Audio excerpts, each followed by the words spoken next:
in the present day. And it just points up how this book, as much as it's a history, is at every turn really an exercise in reimagining, which is what I have found so eye-opening and absorbing about the book, because at every turn they're resting on the ways that people define against others, and that how social science has really gotten this process wrong, because they've tended to look more at the borrowing and less at the refusing, and it's both sides of the equation here, and how they play out across history, and do form these patterns across time. And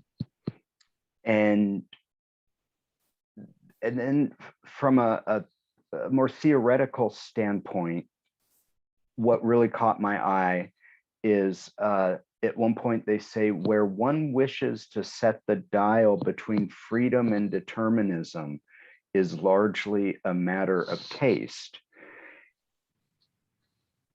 And that these notions of free will, agency, are always socially constituted in the way subject and object relations arise together. And so they end up concluding that hierarchy and equality arise together. As a question that I would love to ask the two Davids, if they were here, is, so if hierarchy and equality do arise together, it would seem then that to start from any unit that doesn't have something outside of that equation, you are creating hierarchy. Not that that's necessarily against what people want, but if hierarchy arises with equality, then how then does one go about? Obviously, to be human is to negotiate where one sets the dial there. I wonder, where are there relations of care that are outside of hierarchy?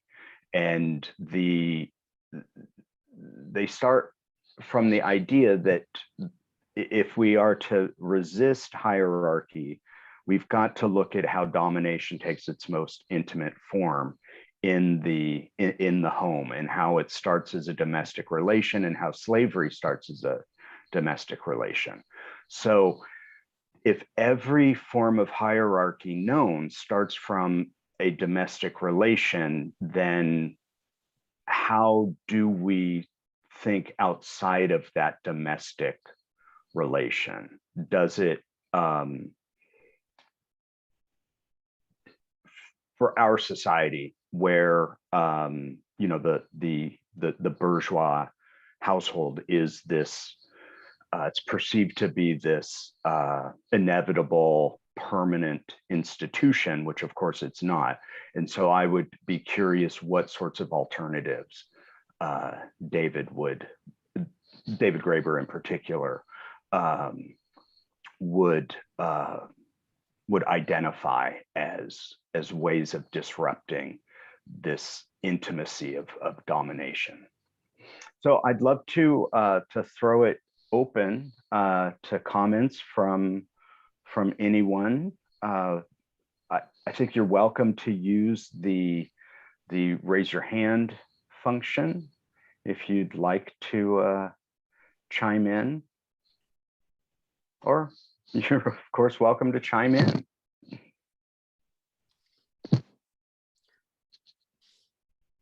Nika.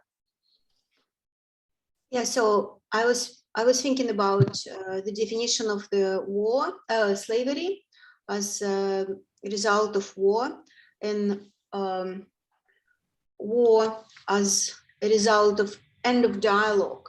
So when the people cannot speak anymore, and they just when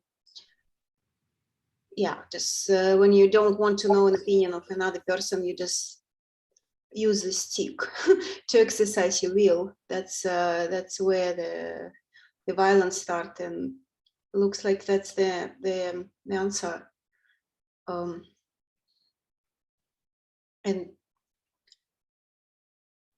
But it's also interesting that the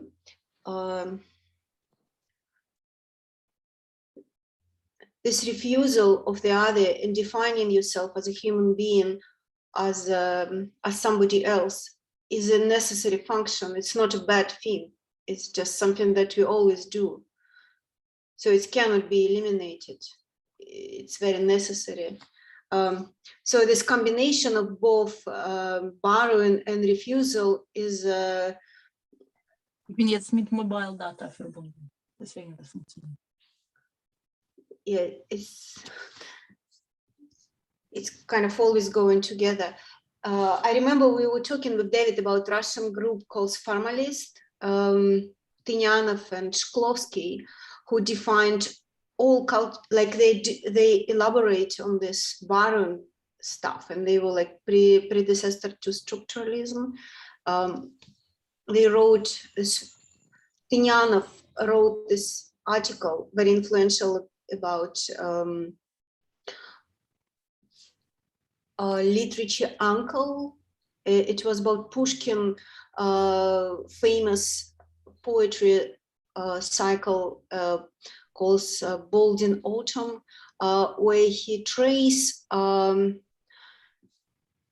originator of the Pushkin poem from some very totally forgotten, unknown, second-hand Russian poets, and how Pushkin was kind of in dialogue with them. And Pushkin is everything in Russian culture, and these guys, like, nobody knows their names. So this refusal is something that was added to that theory very strongly. So it's not necessarily, refusal is also a dialogue, very active dialogue. So that is interesting. So probably war, hierarchy, slavery, all the bad things is only coming from stop talking. This is a major thing. This is something that we have to refuse, the stop of the dialogue. It's my take on this.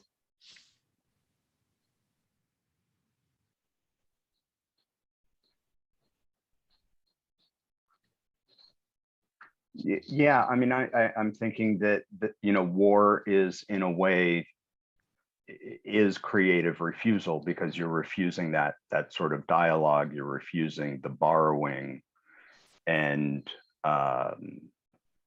yet at the same time it requires active agency to militate a war. The other another point that really stands out in the chapter is how modes of production has been misused as a, I guess, a category of analysis, because it hasn't really looked fully enough at how people are produced. It has ultimately been a history of the state, and so those who have existed outside of conventional Western state forms have in a way, they've been reduced to, in Eric Wolf's work at least, a tributary mode of production, or different, less advanced forms. At least that's the characterization in much of the literature. So the the point that that they're able to draw from using schizogenesis is showing how these refusals are themselves political acts, and how mode of production is a theory. Pretty much all of social science, really, I think, comes under attack here, is rests on flawed assumptions, because it doesn't take the active refusal and the way that people define themselves against others, or when that has been done, it's usually been the West defining themselves against the other, or the way that the West has defined the other. And Wengrow and Graeber offer a much richer approach that really spells out how every kind of history or social science is a political act. And there's no escaping that, because we are subjects and objects in the act of schismogenesis. And so there's really no outside of that. And so the ultimate, where that logic leads to is, to me, to Roy Bhaskar, and really reminded me of his thoughts on how to be human is to continue the dialogue of discovery of knowledge. And so this chapter gives a really wonderful example of how work that captures various moments in time in cultures, the breadth of their command of the literature that allows them to reach these conclusions. I mean, it's a kind of scholarship that that isn't being done, and I think, I mean, if anyone's been following the attention the book has been getting, it's been getting a lot of good attention, and people, I think it's challenging people to rethink what stories even look like, because, you know, if everything's ultimately a myth, then, you know, how are we contributing to particular myths? And once we see what those myths are for what they are, how do we go about telling different kinds of stories that rest on different premises? It's sad that David's not here to continue to train future generations of scholars in doing that work. Can I jump in? Yes, please.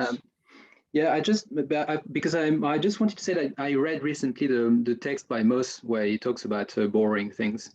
It's a bit of a weird text, because he's talking about culture. I mean, talk about cultures as civilization. It's a bit of a stinky word now, and the way we talk about civilization. But it's a really good text, and actually everything is there already.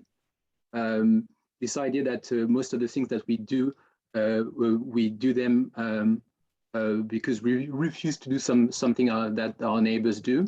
This is exactly what Mauss is saying, basically. So I think this is not really Graeber's contribution here. It's more like he's just an excellent reader of Marcel Mauss. He knows him very well. He knows a lot about his work, but not only about his work, also about his life. Because so many people don't know that Mauss was actually, he was very close to radical unions and things like that. And most people didn't read his pamphlets. And this is something that in his value book he talks about, that Mauss was actually radical. A radical anthropologist. He was quite radical. What I think what he really tries, and that's I think the main contribution here, what he tries to do is he's basically saying to us that there is nothing, I mean, we have this tendency to naturalize things and culture and values. I think, I mean, so in this chapter, basically, he's trying to link those urban civilization of the Mississippi that didn't exist when we, us European, arrived in the US, in America, in Northern America, and the fact that we were not capable of linking these ancient civilization that collapsed like 2 generations ago to the people who were meeting, or to the people that settlers encountered. And that's actually really interesting because, you know, there is this tendency of people who arrived there, they saw these people as, you know, people in the state of nature, like as you know, they were us in the state of nature. And they thought that, oh, they're living in such an egalitarian, individualistic way, and this is nature. This is what we should aspire for, and that's what the mistake we made basically is that we didn't connect the fact that maybe those people were actually rejecting the civilization that existed 3 generations ago, and we have this tendency to naturalize, to essentialize nature. And this goes back to the main thesis of the book, which is, you know,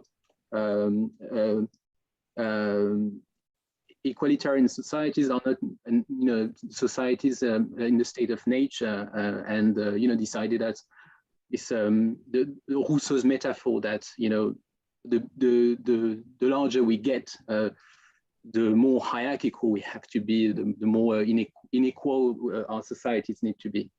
And so, yeah, that's all. And yeah, I really recommend the reading of this text by Mauss. And yeah, that's it. Yeah, which one specifically? It's called Civil, but I don't know the title in English, but in French it's called Civilization, Elements and Forms. Can we actually read it and together, Silly? It would be wonderful. Oh yeah, sure. Yeah, I'm sure we can find it in English somewhere. Yeah, I know that David was reading in French, but I'm sure this thing was translated somewhere. Yeah, maybe we can just schedule a reading group. That would be wonderful. I didn't read it, so. Nika, do you read French? No. No, okay. No, I'm sure we can find it in English. Or we can translate it. I bought a DeepL account, and I can translate documents, entire documents. So if we, and it gets a quite good translation if we cannot find, but I think we can find it. And I think there is a strong connection between this chapter and the work, David's work on values. I find that is very much related to Mauss' work. So in our future reading group, we can also take some excerpts from this text. The one on Mauss and I don't remember the title in this moment. The false coin of something. It's our own dreams. Oh yeah, thank you. And as for sorry, I just broke my ankle. I'm quite tired and confused today, so sorry for it. But I think very interesting. It's very interesting this this putting values as refusal, as self-definition about in opposition. I found it this same reasoning in Max Weber about Judaism, where Max Weber described the refusal of the prohibition of eating milk and meat together as a self-conscious opposition to the rights of a neighbor people civilization that was the Baal groups. And it also reminded me of what an Arab friend told me. He said, we say, are you Arab or farmer? We define ourselves as in opposition to farmers. We are nomads. Arabs were defined themselves as nomads and not farmers. So at the same time, Max Weber described Judaism as the self-conscience of a farmer population against the Arabs. And what strikes me in this chapter is the lack of a systemic point of view. Schismogenesis was a concept from Bateson, and what's interesting in Bateson is exactly reasoning about how values and behaviors make a system with the ecology and the modes of production and the place of people in an environment. And so I find it strange to me that determinism and ecological determinism and economical determinism are put in opposition with a self-conscious refusal, while they could be factors working together in the interacting in a system. Sorry, I hope I was not too much confused.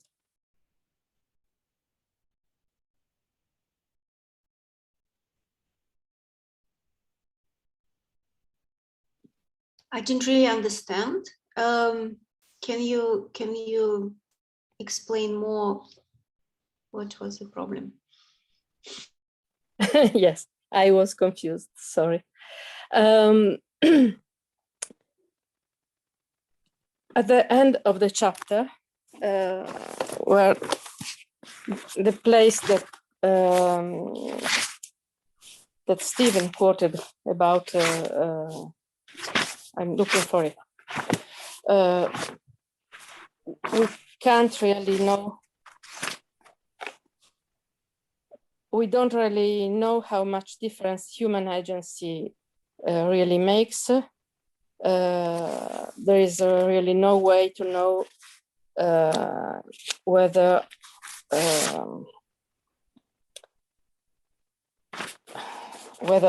what determines us is some economist's fantasy of rational calculation, or how much the imaginative powers of humans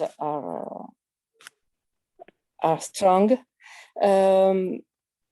I think there is a dialectic, one would say, an interaction between politics, self-determination, and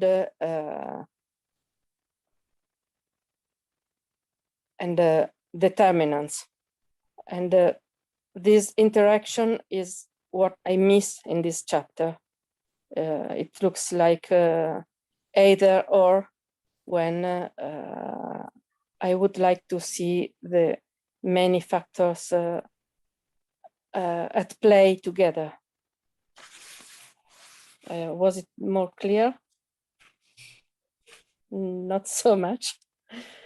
So maybe I should write down something about it. I cannot be clearer than this. Than so. What I heard you what I heard your comment as was that what the chapter seems to lack is an analysis of the way that schismogenesis plays out, that it seems more formulaic, their usage, than you wanted, because they don't really identify a mechanism through which creative refusal, I guess, is as a value is transferred, because that can take a wide range of forms. And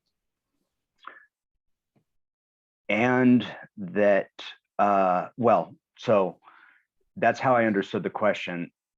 Let me pause there. Did I come close? No, not really.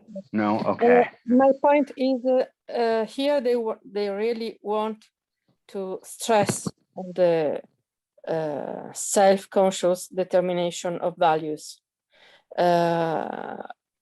Maybe they go too far in not looking at the interconnection of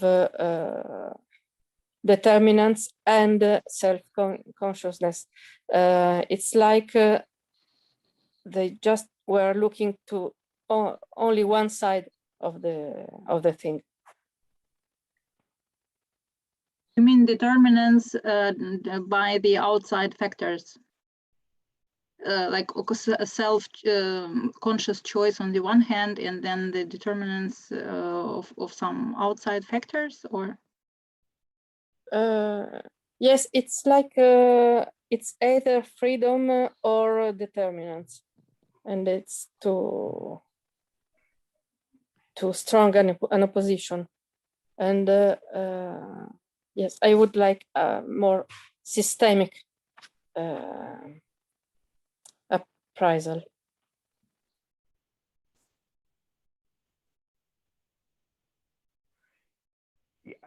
Yeah, because I mean, one thing that I'm pausing to think about here is,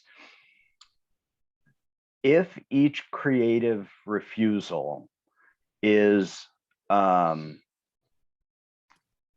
it's a conscious political act, and so if you think of why someone refuses something, it is because either they think that the thing that they're refusing would be a worse alternative to whatever alternative they have in mind, or they are refusing it because they know in the past how things have been and they don't want to return to that. So it's either they're consciously refusing because of history, or because of what in the moment they imagine as a worse alternative should they not make this conscious refusal. So what I like about this book is that it is an epistemology of imagination rather than an epistemology of power, which is why I think it's so much more helpful for social science. But I know exactly what you mean, Simona, because if each conscious refusal is potentially a rejection of a past that they don't want to see remade, then each act is also determined, each refusal is also determined by the past, which itself is determined by the acts of before. So it really shows the kind of the impossibility of capturing so much. But I wonder if, in their defense, if part of this could be because I don't know the archaeological literature on which this article is based, the secondary scholarship. but there, you know, not all of these events happened at the same time, and so they are selecting from different regions, different points in time that might make that kind of systematic historical continuity difficult to scaffold. But I honestly don't know. If I may, I would like also maybe to continue a little bit in the same direction, because what I was struck by a number of things in the text, and the first one was that I realized that although I studied in different universities in different countries, I can only remember maybe one professor who was able to think across that many areas and that many periods of time. So the anthropology is so narrowly specialized today, and it's so ahistorical, it tends to be exclusively focused on contemporary, that actually it's really close to impossible to find specialists able to think across, and which makes it both kind of hard to relate to this work, because I simply don't have enough knowledge either to criticize or to accept. So I have to believe everything which is written, which makes it very uncomfortable somehow, because we are trained to think in a different way, like to think critically, and especially because there are so few specific references to the sources. For example, the archaeologists are mentioned, but there are really a few footnotes or with the exact sources which could kind of give you a possibility to go and check. So it's at the same time kind of fascinating and amazing, but at the same time it's really striking to what extent anthropology became ahistorical and and asks completely different questions. Then the other thing which also made me think a lot is that I agree, and I totally agree with David, that the question like how differences emerge is not articulated in the discipline, although the question of the other and of the and technologies of othering are central for the discipline. So basically nobody would question the fact that the picture of the big other, so basically of a neighbor, is crucial to understand the identity of a culture, of a group. And basically this concept of other with the big O is fundamentally central to anthropology. And as I mentioned, so the technologies of othering, so basically like racism or all forms of discriminations are constantly under inquiry. But at the same time, if we think historically, or when we think about the historical societies, it's really more about looking for commonality and similarities, rather than, well, and for differences, but more to find the borders of these cultural areas or whatever. And the process of how differences emerge is not really questioned seriously, or at least I cannot remember that I have ever heard this way of reasoning or of questioning. Yes, and then the last thing which also kind of puzzled me is that we can think of the technology of in slavery as a technology of care. That actually, the enslavery happens by particular forms of care that leads to the fact that kind of you become socialized in a different structure, in a different social structure. And although kind of you need to submit to a different system of value and system of relations, or rather you need to submit to this new system of values and of relation in exchange to your kind of refusal of your previous way of life. And this is the kind of total subjection. So this kind of disciplining through care. I found it really interesting, especially for the contemporary societies, when very often kind of via technologies of self-caring, we are in fact submitted to the dominant system of global capitalism and self-caring. Yeah, so I mean, these are notes going in different directions, but I found them interesting. Nika. Yeah, it's actually amazing, this technology of care as slavery. We can see it now, like I was traveling and all of these forms that I have to submit for my vaccination. That is actually good. It's good to be vaccinated, it's good to wear masks and so on. But this is like a new world unfolded that somebody, I hope, will reflect on. That is exactly what you were saying, technology of slavery. And I love in this chapter the distinction of different type of slavery, how the slavery could be very different. You know, just it's amazing.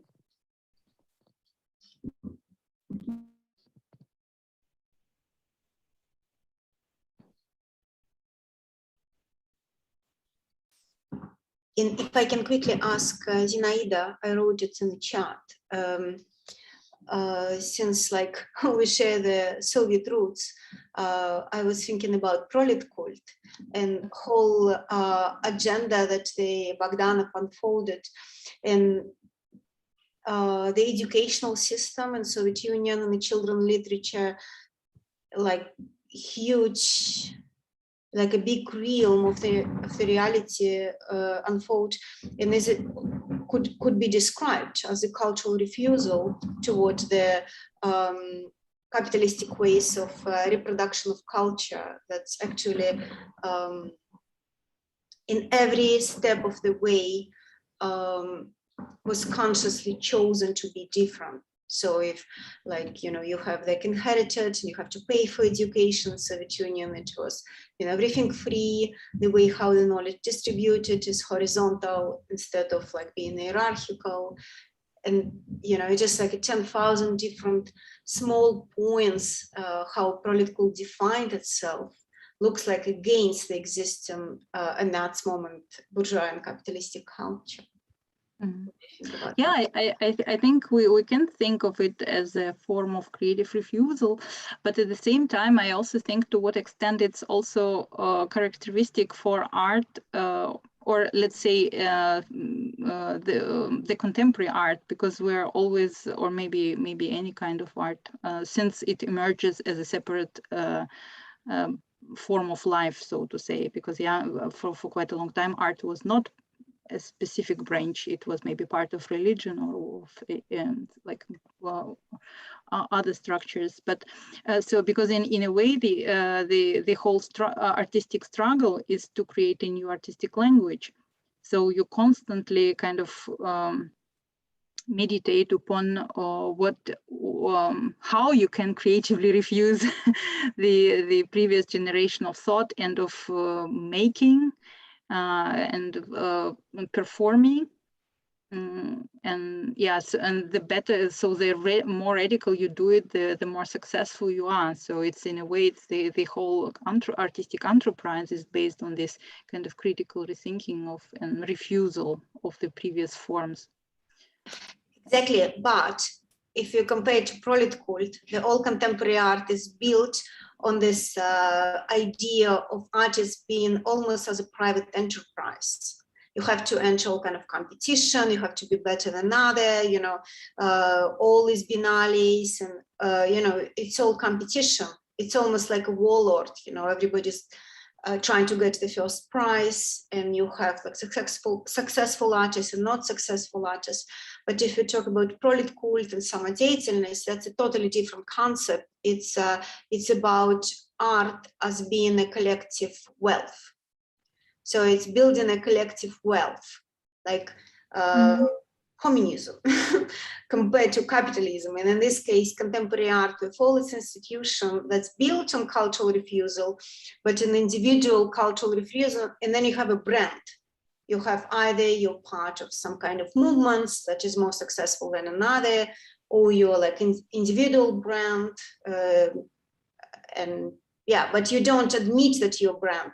Like Jeff Koons would never say the names of the people who was working for him because he's not doing anything himself. It's like people who is producing his stuff. He ran a shop, but this is hidden.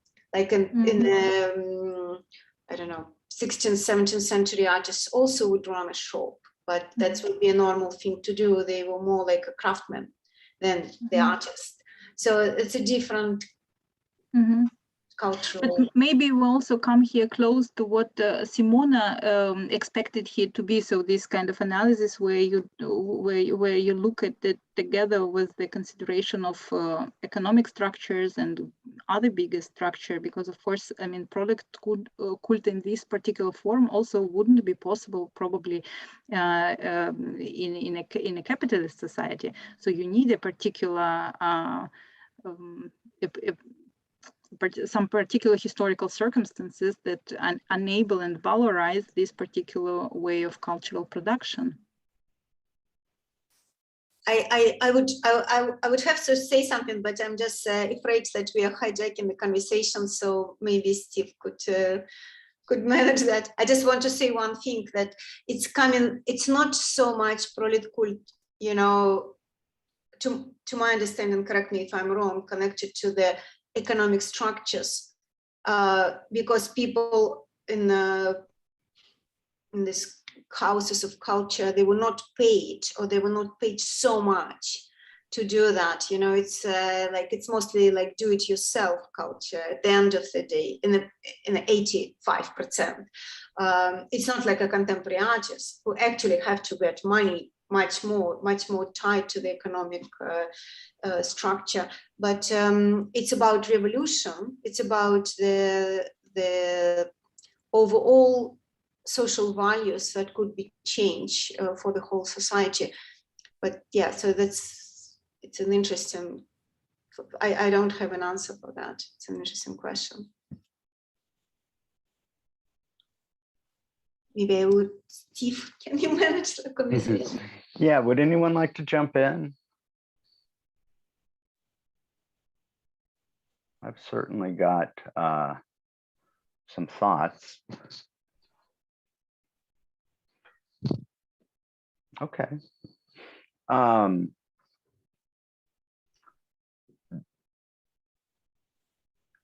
wanted to comment on Zina's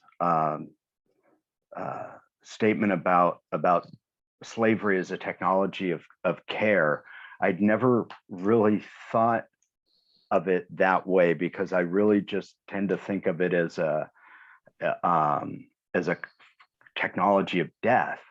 But you're right that if you it is that, but it's also, there is this other component to it that of course is about disciplining the body, but in the name of the care that at least is being provided to sustain human life. The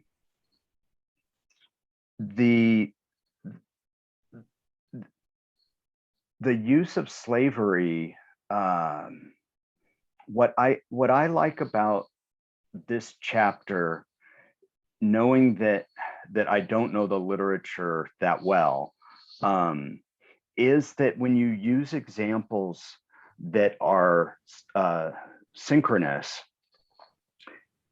and fundamentally different, like a civilization that consciously and actively resists slavery, enslavement, that is a kind of social extreme that allows Wengrow and Graeber to then sustain these arguments that they do, because they're able to use them as such important pieces in these symbolic orders that the specialists have done a good job in studying in monographs, but the sort of synthetic reach of just this chapter alone is remarkable. And people have been commenting in the reviews about the kind of breadth. And I think it was a review in the Atlantic written by, I don't remember the author's name, but someone who was a colleague with Graeber at Yale, and that they had lunch one day so that the senior professor could pick David's brain on an issue. And he starts the thing just by saying, he knew that he was in the presence of, not even an ordinary genius, but an extraordinary genius. And one of the things that upset me in another review, it was a review in The Nation by Daniel Immerwahr, was overall it was a favorable review, and but he said that sometimes they might be playing fast with some of their evidence, and so he used a particular example to discredit David's example of Europeans who in the 1600s would often, if given the opportunity, they would go to indigenous communities. And that, in fact, is accurate. And Immerwahr sort of misread the actual primary source evidence, but he uses it as an example to suggest that that maybe some of the reasoning doesn't really hold up under scrutiny, which I personally don't think that's the case. There have been some reviews by specialists who have said no, it actually stands up under scrutiny. And I don't remember where the review appeared, but one of my favorite takes was, once you start thinking this way and really reasoning from an epistemology of imagination, it can take you to some fundamentally different places, because you're not starting from the inevitability of you're not relying on a teleology. And so much of this thinking has rested on some very basic but hidden assumptions about progress. Yeah, maybe just one thought here. Also, I find it also surprising that on the one hand, at least in the humanities and in social sciences, it's of course common sense that we shouldn't read or believe any theological reasoning. We shouldn't. We should be skeptical about any linear narratives, and of course we need to look for these discrepancies. And like everybody who read Foucault, and everybody read Foucault knows it. And at the same time, the kind of the fundamental idea that the only idea which we still fail to recognize as wrong is the idea about how we live economically. So the idea of capitalism as something as a single way of living.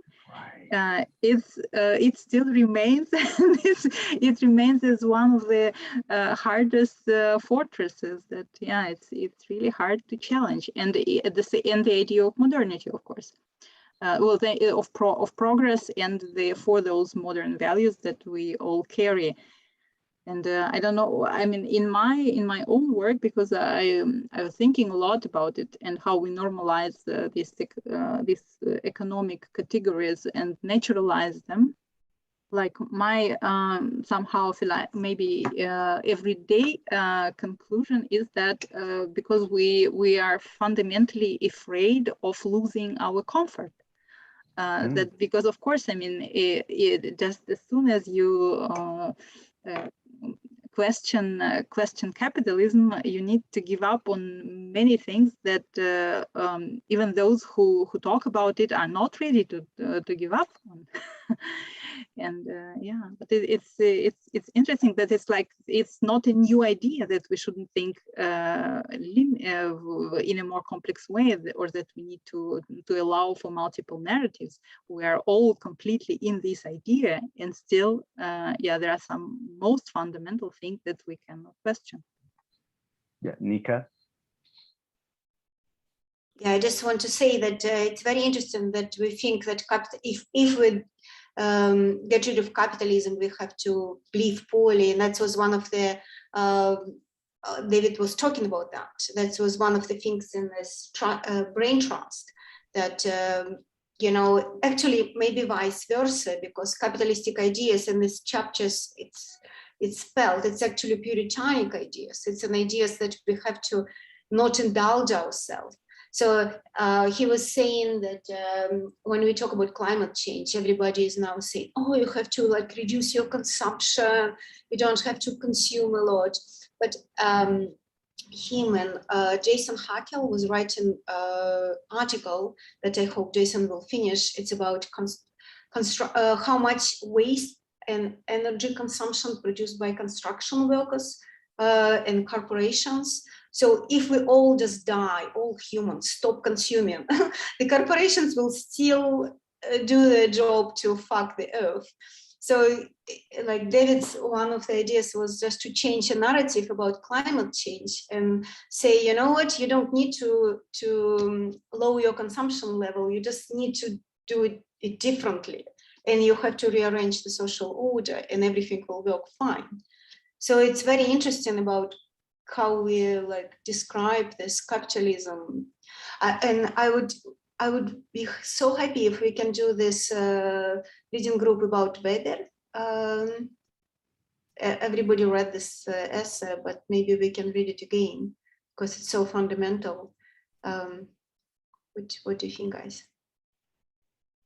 Do you mean Weber's the Puritan work ethic, or some of his? Okay, yeah, exactly. Sure.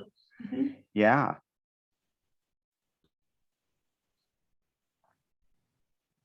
Yeah, actually, I want to be mindful of the time. We've gone an hour, so this has been great. Thank you. I'd like to give a shout out to a person whom I've not met, but whose work I really admire, and that's Dr. Shikadis. Thank you. I'm honored that you're here, and everyone else. This has been great, and so we have a time, Thursday, December 2nd, 8 p.m. GMT, and we'll do chapter 6. All right, thank you, everyone. Bye.